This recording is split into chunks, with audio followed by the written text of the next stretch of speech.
Bhagavad Gita chapter 5 பதம் 22.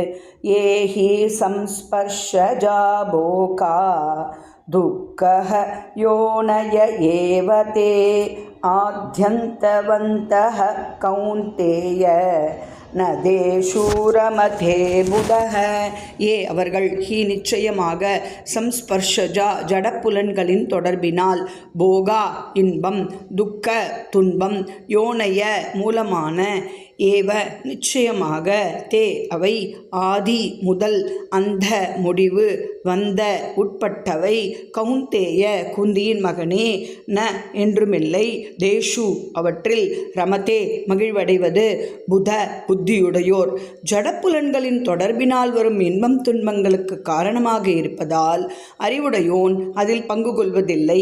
குந்தியின் மகனே, இத்தகு இன்பங்களுக்கு ஆரம்பமும் முடிவும் இருப்பதால் அறிவுடையோன் இவற்றினால் மகிழ்ச்சி அடைவதில்லை. பதம் 23. ஷக்னோதிஹைவ யஹ சோடும் ப்ராக்ஷரீர விமோக்ஷனாத் காமக்ரோதோத்பவம் வேகம் சயுக்தஹ ச சுகீ நரஹ.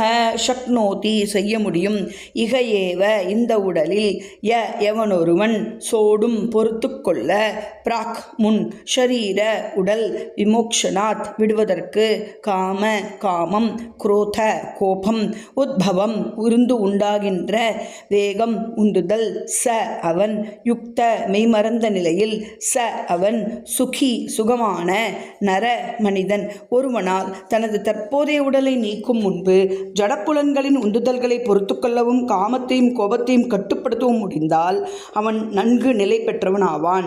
இவ்வுலகிலேயே அவன் மகிழ்ச்சியுடன் இருப்பான். சர்வம் கிருஷ்ணார்ப்பணம்.